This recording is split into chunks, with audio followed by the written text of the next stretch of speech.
আমার নাম মুনমুন। আমার বয়স ৩৮ আর আমার ছেলে রুবেলের বয়স ২১। গত মাসে রুবেল কলেজ থেকে ফার্স্ট ক্লাস ফার্স্ট হয়ে ডিগ্রি পেল। সেদিন রাতে আমরা দুজন একসাথে ডিনার করছিলাম, উদযাপন করছিলাম। হঠাৎ রুবেল টেবিলের নিচ থেকে একটা ছোট্ট বাক্স বের করল। মা, তোমার জন্য একটা উপহার। আমি বাক্সটা খুললাম, ভেতরে একটা হীরের আংটি। আমি অবাক হয়ে তাকালাম। রুবেল, এটা তো অনেক দামি। তুই কোথায় পেলি এত টাকা? আমি জমিয়েছিলাম, মা। বিশেষ একটা দিনের জন্য। কি দিন? রুবেল আমার হাতে আংটিটা পরিয়ে দিল। মা, আমি তোমাকে বিয়ে করতে চাই। আমি যেন বজ্রাহত হলাম। কি বলছিস তুই? আমি সিরিয়াস, মা। আমি তোমাকে বিয়ে করতে চাই। আমরা বাংলাদেশ ছেড়ে যাব। আমেরিকা বা ইউরোপে। সেখানে কেউ আমাদের চিনবে না। আমি চেয়ার থেকে উঠে দাঁড়ালাম। রুবেল, তুই পাগল হয়ে গেছিস? তুই আমার ছেলে। এসব কি বলছিস? রুবেল আমার হাত শক্ত করে ধরল। মা, আমি জানি এটা অস্বাভাবিক। কিন্তু আমি তোমাকে ভালোবাসি। শুধু মা হিসেবে নয়, একজন নারী হিসেবে। আমি তোমাকে দেখি, তোমার সৌন্দর্য দেখি, তোমার কণ্ঠস্বর শুনি, আর আমার ভিতরে কিছু একটা নড়ে ওঠে।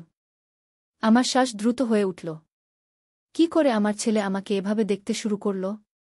আমার বুকের ভিতর কিসের যেন একটা টান অনুভব করলাম। বাবার মৃত্যুর পর আমরা দুজন ছাড়া আর কে আছে, মা? তুমি আর কাউকে তোমার জীবনে আনোনি। আমিও কাউকে চাই না। আমি শুধু তোমাকে চাই। আমি জানালার দিকে তাকালাম, শহরের আলোগুলো মিটমিট করছিল। কি করে এই সম্পর্ক সম্ভব? রুবেল আমার পাশে এসে দাঁড়াল। আমার চোখে মুখোমুখি তাকিয়ে বলল, আজকের রাতে আমার কথা ভেবে দেখো, মা। আমি একটা হোটেল বুক করে রেখেছি। বিশেষ উদযাপনের জন্য। আমার হাতে একটা কার্ড রাখল। ওর ফোন নাম্বার আর হোটেলের ঠিকানা লেখা। আমি কার্ডটা ধরে রইলাম, কোনো জবাব দিতে পারলাম না। রুবেল ঘর থেকে বেরিয়ে গেল। আমি জানালার ধারে দাঁড়িয়ে ওকে নিচে রাস্তায় নামতে দেখলাম। ট্যাক্সি ডাকল, উঠে গেল। আমার হাতে থাকা আংটিটার দিকে তাকালাম। আলোতে ঝিলিক দিচ্ছিল। একটা গভীর শ্বাস ফেললাম। কি করব? কোথায় যাব? আংটিটা টেবিলে রেখে বাথরুমে গেলাম। আয়নায় নিজের দিকে তাকালাম। আমার চোখে পানি ছিল। আমি ৩৮ বছরের একজন মহিলা। বেশ সুন্দর। এখনো অনেকেই আমাকে ভালোবাসতে পারে। কিন্তু আমার ছেলে? এ কি করে সম্ভব? সেই রাতে আমি ঘুমাতে পারলাম না। বিছানায় শুয়ে ছাদের দিকে তাকিয়ে অনেক কিছু ভাবলাম। রুবেলের বাবার কথা ভাবলাম। ওর মৃত্যুর পর আমি আর কাউকে আমার জীবনে আনিনি। শুধু রুবেলকে নিয়েই আমার সংসার। ওকে মানুষ করার জন্য আমার জীবনের সেরা বছরগুলো দিয়েছি। ভোর ৪টায় আমি সিদ্ধান্ত নিলাম। আমি হোটেলে যাব। রুবেলের সাথে কথা বলবো। ওকে বোঝাবো। সকাল ৭টার দিকে আমি হোটেলে পৌঁছালাম। লবিতে রিসেপশনিস্টকে জিজ্ঞেস করলাম রুবেলের রুম নাম্বার। উত্তর পেলাম ৪০৩। আমি লিফট নিয়ে ৪th তলায় উঠলাম। ৪০৩ নাম্বার রুমের সামনে এসে দাঁড়ালাম। কিছুক্ষণ দ্বিধায় থাকলাম। তারপর কড়া নাড়লাম। কেউ খুলল না। আবার কড়া নাড়লাম। এবারও কোনো সাড়া নেই। দরজার নব ঘুরিয়ে দেখলাম খোলা। আমি ধীরে ধীরে দরজা ঠেলে ভেতরে ঢুকলাম। রুবেল? ঘরে কেউ নেই। বাথরুমের দরজাও খোলা, সেখানেও কেউ নেই। বিছানা করা, কিন্তু কেউ শোয়নি বলে মনে হল। আমি ঘরের চারপাশে তাকালাম। টেবিলের উপর একটা খাম দেখলাম, তার উপর আমার নাম লেখা। আমি খামটা খুললাম। প্রিয় মা, তুমি এসেছ, আমি জানতাম। আমি তোমাকে চিনি। তুমি যদি আমার কথা সত্যিই বিশ্বাস করতে, তাহলে তুমি গত রাতেই এখানে আসতে। কিন্তু তুমি সকালে এসেছ, এর মানে তুমি সারা রাত ভেবেছ। আমার অভিনয় শেষ হয়েছে, মা। আমি জানি তুমি কি ভাবছ। তুমি ভাবছ আমি পাগল হয়ে গেছি, বিকৃত হয়ে গেছি। কিন্তু আসল সত্য হল, আমি তোমাকে পরীক্ষা করছিলাম। আমি জানতে চেয়েছিলাম তুমি কতটা দূর যাবে আমাকে বোঝাতে, আমাকে রক্ষা করতে। আমি তোমার চোখে ওই আতঙ্ক দেখলাম গতকাল, আর আমি জানতাম তুমি আসবে আমাকে ফিরিয়ে নিতে। আসল কথা হল, আমি জানি তুমি কি করছ, মা। আমি জানি তোমার গোপন জীবনের কথা। আমি জানি তুমি জাল নথি তৈরি করে লোকেদের ঠকাচ্ছ। আমি জানি এসব থেকেই আমার পড়াশোনার খরচ উঠেছে, আমাদের বিলাসী জীবনের খরচ উঠেছে। আমি এসবের মধ্যে আর থাকতে চাই না, মা। আমি এই শহর ছেড়ে যাচ্ছি। আমি নতুন জীবন শুরু করতে চাই। আমি চাই তুমিও এসব ছেড়ে আমার সাথে আসো। এই আংটি বিক্রি করে আমরা নতুন জীবন শুরু করতে পারি, ইমানদারি নিয়ে। আমি এই ঠিকানায় অপেক্ষা করব, 213 শান্তিনগর। আজ সন্ধ্যা 6টা পর্যন্ত। তুমি যদি আসো, আমরা একসাথে নতুন জীবন শুরু করব। না এলে আমি বুঝব তুমি তোমার পথ বেছে নিয়েছ। আমিও আমার পথে চলে যাব। তোমার ছেলে, রুবেল। চিঠিটা পড়ে আমি স্তব্ধ হয়ে গেলাম। কতক্ষণ দাঁড়িয়েছিলাম জানি না। আমার হাতে আংটিটা ছিল। আমি জানালার কাছে গিয়ে দাঁড়ালাম। বাইরের শহর জেগে উঠেছে। আমার অতীত, আমার গোপন জীবন, সব কিছু রুবেল জেনে গেছে। আমি কিভাবে ওর মুখোমুখি হব? 1 ঘণ্টা পর আমি হোটেল থেকে বেরিয়ে এলাম। আমার মাথায় একটাই চিন্তা, রুবেলকে খুঁজে বের করতে হবে। ওকে বোঝাতে হবে আমি কেন এসব করেছি। ট্যাক্সি নিয়ে আমি সোজা বাড়ি ফিরলাম। সবকিছু ঠিকঠাক আছে, কিন্তু রুবেলের ঘর ফাঁকা। ওর জামাকাপড়, কিছু বইখাতা, ল্যাপটপ সব নিয়ে গেছে। ওর ড্রয়ারের ভেতর আমি দেখলাম একটা ডায়েরি। আমি কখনো ওর ডায়েরি পড়িনি। আজ সেটা খুললাম। পাতা উল্টাতে উল্টাতে আমি দেখলাম রুবেল আমার গোপন জীবন সম্পর্কে অনেক কিছুই জানে। কিভাবে আমি ইমিগ্রেশন পেপার জাল করি, বিদেশে যাওয়ার জন্য লোকেদের কাছ থেকে মোটা অঙ্কের টাকা নিই, তারপর তাদের ফাঁকি দিই। আমার পার্টনার রাকিব সম্পর্কেও সে জানে। নোট করেছে তারিখ, সময়, কোথায় আমরা মিট করেছি। আমি বুঝতে পারলাম রুবেল কেন আমাকে এই ভঙ্গিতে কথা বলেছিল। ও আমাকে শক দিতে চেয়েছিল, আমার রিয়াকশন দেখতে চেয়েছিল। ও চেয়েছিল আমি ওর কথা বিশ্বাস করি না, ভয় পাই। ও চেয়েছিল আমি ওকে খুঁজতে আসি। আমি ডায়েরির শেষ পাতাটা পড়লাম। আজ সম্ভবত আমার শেষ দিন এই শহরে। আমি মাকে একটা শেষ সুযোগ দিতে চাই। আমি তাকে যে চিঠি দিয়েছি তাতে সত্যিকার ঠিকানা দিইনি। আমি থাকব পুরানো বাড়িতে, যেখানে আমরা আগে থাকতাম, বাবা যেখানে মারা গিয়েছিলেন। ওখানকার ভাড়াটিয়ারা 2 দিন আগে ছেড়ে গেছে। ওই জায়গাটা আমার জন্য বিশেষ। বাবা যেখানে শেষবারের মতো আমার হাত ধরেছিলেন। মা যদি আসে আমি তাকে বোঝাব। না এলে আমি চলে যাব। সব শেষ। আমি ডায়েরিটা বন্ধ করলাম। পুরানো বাড়ি, আমাদের সেই ভাঙাচোরা বাড়ি, যেখানে রুবেলের বাবা হার্ট অ্যাটাকে মারা গিয়েছিলেন 1 বছর আগে। ওই বাড়ি ছেড়ে দেওয়ার পর আমি আর কখনো সেখানে যাইনি। খুব বেদনাদায়ক স্মৃতি। আমি সিদ্ধান্ত নিলাম, রুবেলকে খুঁজে বের করতে হবে। ওর সাথে কথা বলতে হবে। ওকে বোঝাতে হবে আমি কেন এই পথে এসেছি, কেন এই অন্ধকার জীবন বেছে নিয়েছি। আমার ফোন বাজল। রাকিব। হ্যালো মুনমুন, কোথায় তুমি? আজ আমাদের হাসনাত সাহেবের সাথে মিটিং। 5 লাখ টাকার ডিল। তুমি কি ভুলে গেছ? আমি একটু চুপ করে থাকলাম। রাকিব, আমি আজ আসতে পারব না। আমার ব্যক্তিগত সমস্যা আছে। কি সমস্যা? তুমি জানো এই ডিল কত গুরুত্বপূর্ণ। আমি জানি, কিন্তু আমি আজ পারব না। তুমি হাসনাত সাহেবকে বলো আমরা কাল মিট করব। তুমি পাগল হয়ে গেছ? এই ডিল আমরা 1 বছর ধরে সেট আপ করছি। আমি ফোন কেটে দিলাম। এখন আমি জানি আমার জীবনের সবচেয়ে বড় ডিল কোনটা। ঘড়ির দিকে তাকালাম, বেলা 1-1টা। এখনো সময় আছে। আমি ট্যাক্সি নিয়ে পুরনো বাড়ির দিকে রওনা দিলাম। বাড়িটা পুরানো কিন্তু ভালো অবস্থায় আছে। নতুন রং করা। আমরা যখন থাকতাম তখন অনেক খারাপ অবস্থা ছিল। ঢোকার সময় দেখলাম দরজা খোলা। আস্তে করে ভেতরে ঢুকলাম। রুবেল, তুই আছিস? বাড়ির ভেতরে সন্দেহজনক নিস্তব্ধতা। আমি সিঁড়ি দিয়ে দোতলায় উঠলাম। আমাদের পুরনো বেডরুমে ঢুকলাম। সেখানে দেখলাম রুবেল ঘুমিয়ে আছে। ওই একই বিছানায় যেখানে তার বাবা মারা গিয়েছিলেন। আমি ধীরে ধীরে ওর কাছে গেলাম। রুবেল? ও ঘুম থেকে উঠল, চোখ মুছল। ওর মুখে 1 সপ্তাহের দাড়ি। চোখের নিচে কালি। ও আমাকে দেখে উঠে বসল। মা, তুমি এসেছ? হ্যাঁ, এসেছি। তোর চিঠি পেয়েছি। তুমি আমার নকল ঠিকানা বিশ্বাস করনি। তুমি জানতে আমি এখানে থাকব। আমি তোর ডায়েরি পড়েছি। তুই আমার সম্পর্কে সব জানিস। রুবেল চুপ করে রইল। আমরা দুজনেই জানতাম, এখন তলিয়ে যাওয়ার সময়, এখন সত্যি কথা বলার সময়। আমি ওর পাশে বসলাম। রুবেল, আমার কথা শোনো। তোর বাবা যখন মারা গেল, আমাদের অবস্থা কি ছিল মনে আছে? আমাদের এক পয়সা ছিল না। আমি চাকরির জন্য দরজায় দরজায় ঘুরেছি। কিন্তু কেউ আমাকে চাকরি দেয়নি। আমি একা মহিলা, কোনো ডিগ্রি নেই, কোনো দক্ষতা নেই। সব জায়গায় আমাকে হেয় করা হয়েছে। আর তার চেয়েও খারাপ, কিছু লোক আমাকে যৌন প্রস্তাব দিয়েছে চাকরির বিনিময়ে। সেই সময় আমি কোণঠাসা হয়ে গিয়েছিলাম। রুবেল শান্ত হয়ে আমার কথা শুনছিল। আমি চালিয়ে গেলাম। তারপর আমি রাকিবের সাথে দেখা করলাম। ও আমাকে একটা সহজ উপায় দেখিয়েছিল।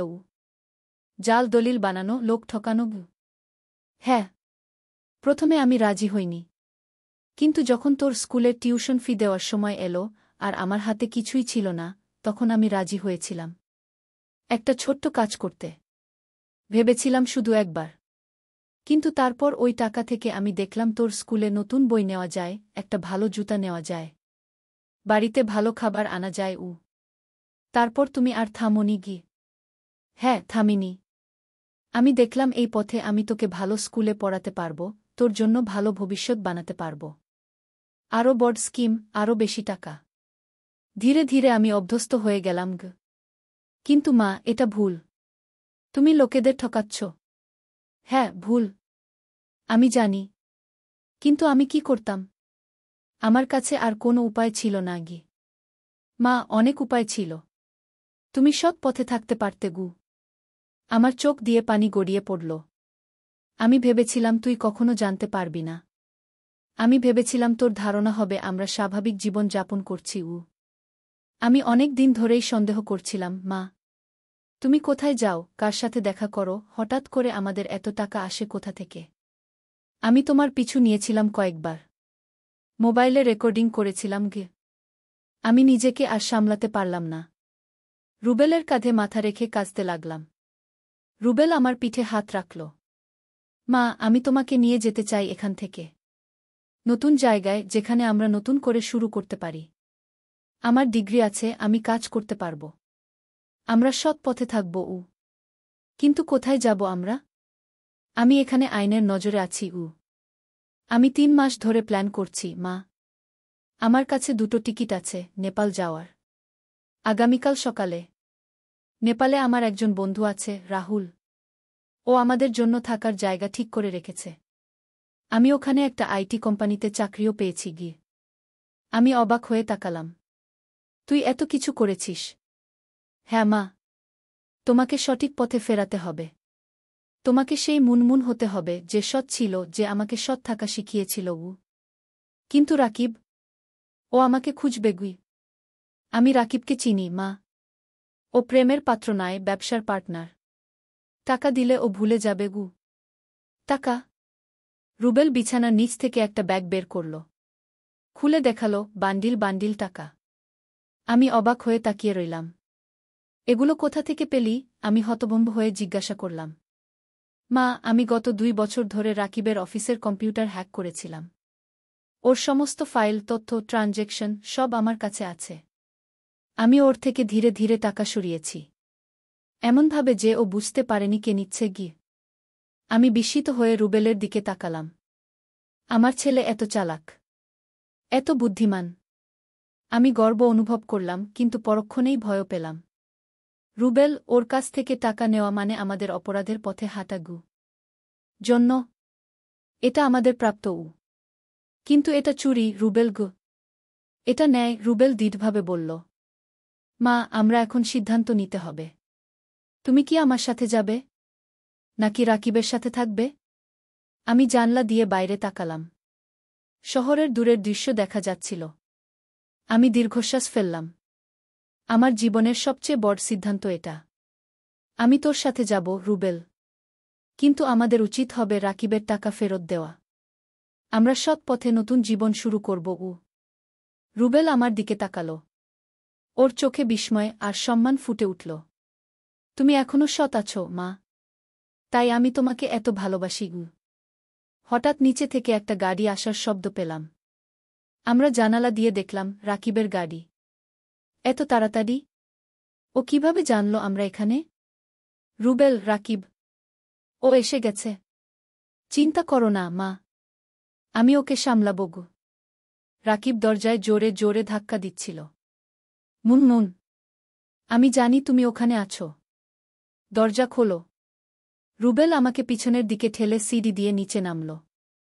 আমি জানালা দিয়ে দেখলাম রুবেল দরজা খুলল আর রাকিব ভেতরে ঢুকল। কোথায় তোর মা? কোথায় আমার টাকা? রাকিব ভাই, আপনি শান্ত হন গো। শান্ত? তোর মায়ের কারণে আমি 1 কোটি টাকার ডিল হারিয়েছি। হাসনাত সাহেব বলেছেন আমাদের সাথে আর কোনো ব্যবসা করবেন না। আমার রেপুটেশন মাটি হয়ে গেছে। আর তোর মা আমার 5-0 লাখ টাকা নিয়ে উধাও। আপনার টাকা? নাকি আপনি যে লোকেদের ঠকিয়েছেন তাদের টাকা? রাকিব একটু থমকে গেল। তুই কি বলতে চাস? আমি সিঁড়ি দিয়ে নিচে নামলাম। রাকিব, আমি এখানে। আমি কোথাও যাইনি গিয়ে। রাকিব ঘুরে আমার দিকে তাকাল। ওর মুখে রাগ আর বিদ্রূপ। তুমি পাগল হয়ে গেছ? তুমি জানো আজকের ডিল কত গুরুত্বপূর্ণ ছিল? আমি আর এসব করব না, রাকিব। লোকেদের ঠকানো, জাল দলিল বানানো, আমি ছেড়ে দিচ্ছি গু। রাকিব হাসল। কি বললে? ছেড়ে দিচ্ছ? তুমি ভাবছ এত সহজে বেরিয়ে যাবে? তুমি জানো না আমি কত লোককে চিনি? কত ইনফ্লুয়েন্সিয়াল লোক আমার হাতের মুঠো। আমি চাইলে তোমাকে জেলে পাঠাতে পারি। রুবেল এক পা এগিয়ে এলো। আপনার হুমকি দেওয়া বন্ধ করুন, রাকিব ভাই। আপনি যদি আমার মাকে জেলে পাঠাতে চান, আপনিও যাবেন। আমি যাব? তুই কি বলছিস? রুবেল পকেট থেকে একটা পেন ড্রাইভ বের করল। এখানে আপনার সমস্ত তথ্য আছে। কাকে কাকে ঠকিয়েছেন, কত টাকা নিয়েছেন, কোন অফিসারদের ঘুষ দিয়েছেন, সব এখানে আছে।